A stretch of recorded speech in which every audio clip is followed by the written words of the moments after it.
When Paul wrote this little letter to the Philippians, he saturated it with the concept of joy. In fact, 18 times in these 4 chapters, Paul mentions joy or rejoicing or that kind of inward happiness which is belonging to the believer. Now, he says in this letter very clearly that his joy is in Christ, and that's evident. But his joy was also in the Christians. That is such a good thing to remember. His joy was in Christ, but his joy was also in the Christians. He says in the 4th chapter that his joy and his crown is the believers in Philippi. And it's a reminder to us that as we come together as God's people, no matter how difficult our circumstances may be, remember, Paul is in prison and he's writing this letter in a dark cell.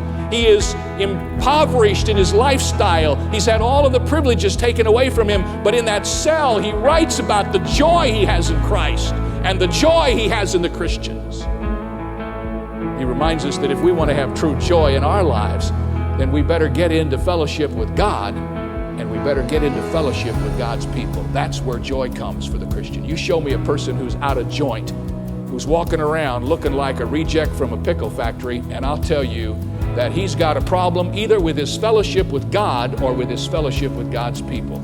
Because when you have joy in your heart, you have joy because your vertical and your horizontal relationships are in order.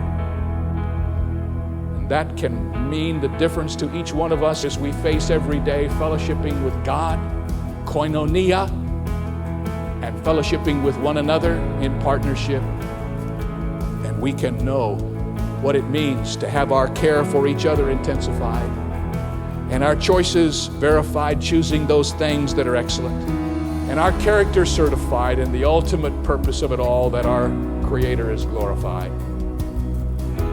Jesse Franklin wrote a little verse that helps us to end all of this. This is what she wrote.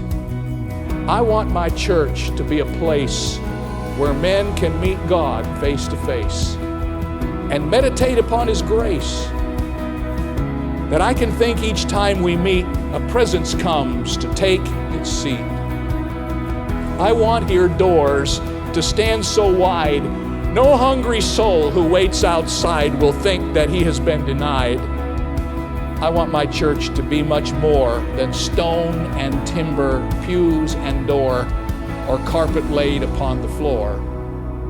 But oh, I know that it can be no more than is found in me, a fellowship with man and thee. Our fellowship as a church ultimately depends upon our fellowship as individuals with God and with each other.